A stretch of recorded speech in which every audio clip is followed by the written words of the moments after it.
नमस्कार, study classes में आपका स्वागत है। तो आज की वीडियो में हम कन्नौज का त्रिपक्षीय संघर्ष के बारे में देखेंगे, जिसके अंतर्गत हम यहाँ पर पाल, प्रतिहार और राष्ट्रकूट इन तीनों के बीच यहाँ पर संघर्ष को देखेंगे। तो यहाँ पर देखेंगे पाल वंश से धर्मपाल और गुर्जर प्रतिहार वंश से वत्सराज और राष्ट्रकूट वंश से ध्रुव, इन तीनों के बीच हम त्रिपक्षीय संघर्ष यहाँ पर देखेंगे। तो इससे पहले हम यहाँ पर जानेंगे कि कन्नौज का पुराना नाम क्या था। तो कन्नौज का जो पुराना नाम था वह था कान्यकुब्ज और महोदय श्री।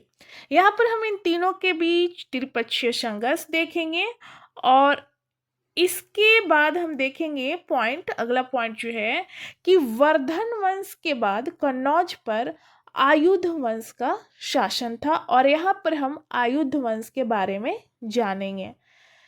तो आयुध वंश में हम देखेंगे कि इंद्रयुध और चक्रयुध दो भाई थे और दोनों गद्दी के लिए आपस में लड़ रहे थे।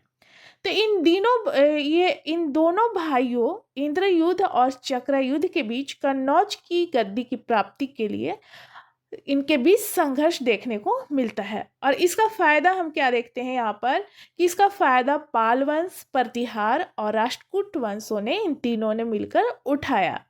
तो इसके आगे की कहानी हम जानते हैं। इसकी शुरुआत कैसे हुई,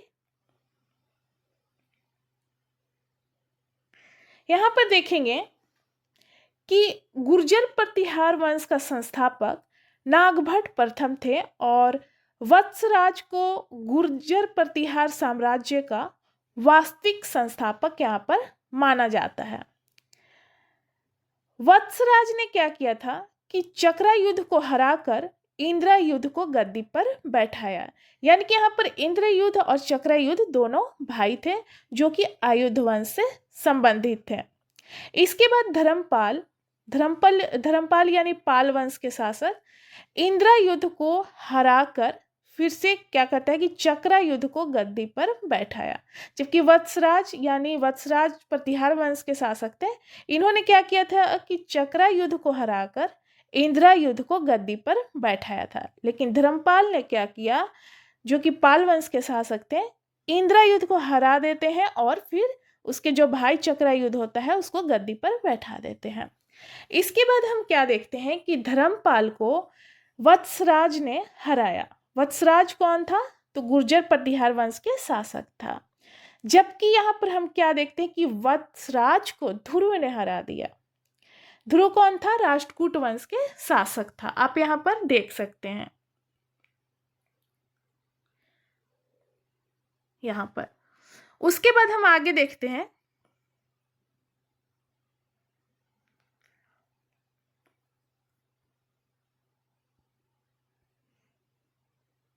यहाँ पर देखते हैं कि धर्मपाल को वत्सराज ने हराया, जबकि वत्सराज को राष्ट्रकूट वंश के शासक ध्रुव ने हरा दिया। लेकिन बाद में प्रतिहार वंश शासक नागभट्ट द्वितीय राष्ट्रकूट वंश के शासक ध्रुव को हराकर कन्नौज पर पूर्ण अधिकार कर लेते हैं। अब इसके बाद हम देखते हैं पाल वंश के बारे में और इसके प्रमुख शासक और उनके द्वारा जो प्रमुख कार्य हैं जो एग्जाम में पूछे जाते हैं उसके बारे में हम यहाँ पर देखेंगे। पाल वंश के जो प्रमुख शासक थे गोपाल, धर्मपाल, देवपाल, विग्रहपाल, महीपाल, रामपाल और गोविंदपाल। इसका टाइम पीरियड जो है पाल वंश शासन का 750 से 1174 ईस्वी। तो सबसे पहले हम गोपाल के बारे में देखते हैं। पहला शासक, इनका टाइम पीरियड था 750 से 770 ईस्वी। संस्थापक गोपाल, ये जनता द्वारा चुने गए थे। राजधानी इन्होंने मुंगेर को बनाया था और इन्होंने मत्स्य न्याय को समाप्त किया था। इन्होंने बिहार में ओदंतपुरी विश्वविद्यालय का निर्माण कराया। गोपाल ने ओदंतपुरी विश्वविद्यालय का निर्माण करवाया था और कश्मीर के शासक ललितादित्य मुक्तापीड़ ने कन्नौज और बंगाल को यहाँ पर लूटा था। तो इससे एग्जाम में क्वेश्चन पूछ लिए जाते जो कि महत्वपूर्ण बिंदु थे। उसके बाद हम धर्मपाल के बारे में देखेंगे, दूसरा शासक। पाल वंश के दूसरा शासक धर्मपाल, इनका टाइम पीरियड देख लेंगे यहाँ पर। धर्मपाल ने अनेक उपाधि धारण की थी, जैसे कि उत्तरापथ स्वामी, विक्रमजीत, परम भट्टारक और परम सौगात। इनकी पत्नी का नाम था संदेवी, जो कि राष्ट्रकूट वंश से संबंधित थे। दरबारी कवि, इनका दरबारी कवि जो था वो थे हरिभद्र, और इनकी प्रमुख पुस्तक थी अष्ट सहस्त्रिका। धर्मपाल ने बिहार में विक्रमशिला विश्वविद्यालय का निर्माण करवाया था। तो एग्जाम में क्वेश्चन पूछ लिए जाते हैं कि विक्रमशिला विश्वविद्यालय का निर्माण किसने करवाया था, तो धर्मपाल ने करवाया था। धर्मपाल ने नालंदा के लिए 100 गांव दिए थे। और उसके बाद हम देखते हैं कि धर्मपाल ने बांग्लादेश में सोमपुरा विश्वविद्यालय का निर्माण करवाया था। उसके बाद अगला शासक देवपाल, इनसे ज़्यादा कुछ क्वेश्चन नहीं पूछा जाता है, तो इसलिए हमने नहीं लिखा है। यह बौद्ध धर्म का पुनर्संस्थापक थे। फिर उसके बाद विग्रहपाल हैं, और फिर उसके बाद महिपाल, जो कि पाल वंश के पुनर्संस्थापक इनको माना जाता है। उसके बाद हम रामपाल देखेंगे अगला शासक, और फिर उसके बाद जो है वो है गोविंदपाल, जो कि अंतिम शासक थे इस वंश के। पाल वंश के बाद बंगाल पर सेन वंश ने शासन किया, और सेन वंश के संस्थापक जो थे सामंत सेन थे, और चौथे शासक जो थे लक्ष्मण सेन। इनके दरबारी कवि का नाम था जयदेव, और जयदेव की प्रसिद्ध रचना जो थी वो थी गीत गोविंद। तो ये था पाल वंश से महत्वपूर्ण पॉइंट्स जो कि एग्जाम में क्वेश्चन आ जाते हैं यहाँ से। अब उसके बाद हम देखेंगे गुर्जर प्रतिहार वंश। इनका टाइम पीरियड है 725 से 1035 ईस्वी।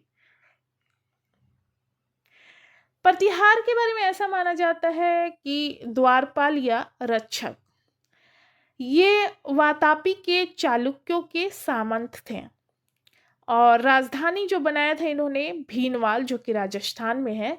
और इसमें हम पहला शासक देखेंगे नागभट्ट प्रथम, जो कि टाइम पीरियड है 725 से 760 ईस्वी।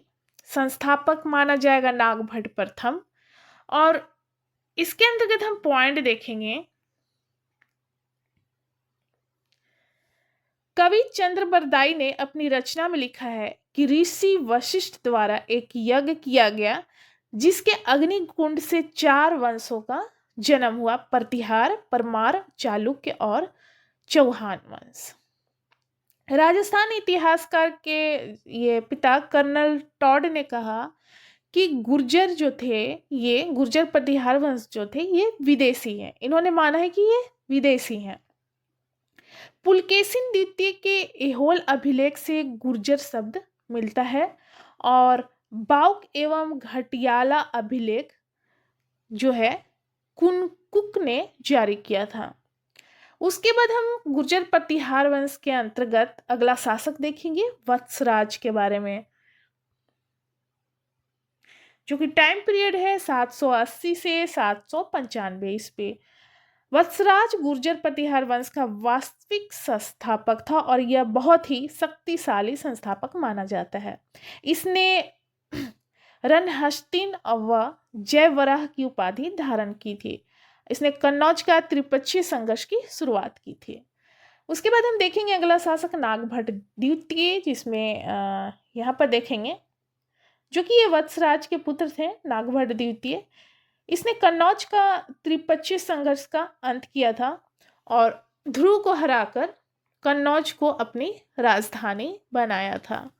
तो ध्रुव आपको पता होगा कौन था, राष्ट्रकूट वंश के शासक था।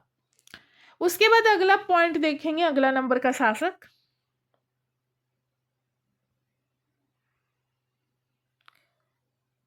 सम्राट मिहिर भोज। इनका टाइम पीरियड जो है 836 से 885 ईस्वी माना जाता है, जो कि इन्होंने 49 वर्ष तक शासन किया। इसने आदिवरा और प्रभास की उपाधि धारण की थी। इसने स्वयं को लक्ष्मण का वंशज बताया, जिसकी जानकारी ग्वालियर अभिलेख से मिलती है। इसके समय में अरब यात्री सुलेमान आए थे, और कल्हन ने राजतरंगिणी में इसकी प्रशंसा की है। उसके बाद अगला शासक हम देखेंगे महेंद्र पाल, चूँकि आपका ये सारा गुर्जर प्रतिहार वंश के अंतर्गत है।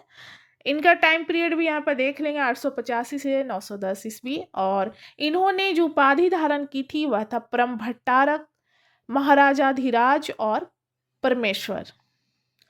इनके समय में राजशेखर एक राजकवि और राजगुरु थे, जिनकी अनेक रचनाएं हैं। कर्पूर मंजरी, काव्य मीमांसा, बाल भारत और बाल रामायण, भुवन कोश और हरविलास। उसके बाद अगला शासक देखेंगे महिपाल। इनके राजकवि राजशेखर थे और इनके समय में अरब यात्री अल मसूदी आए थे, और अल मसूदी ने गुर्जर को अलबौरा या बौरा या जुर्ज कहा है, जबकि हेनसंग ने गुर्जरों को कुचेलो कहा है, कुचेलो। अगला शासक था राज्यपाल, और यह महमूद गजनवी के अधीन था। और उसके बाद यशपाल देखेंगे, ये सबसे अंतिम शासक था, इसे गढ़वाल शासक चंद्रदेव ने हरा दिया था। अब उसके बाद हम देखेंगे यहाँ पर राष्ट्रकूट वंश। इनका टाइम पीरियड जो है 753 से 973 ईस्वी के बीच माना जाता है।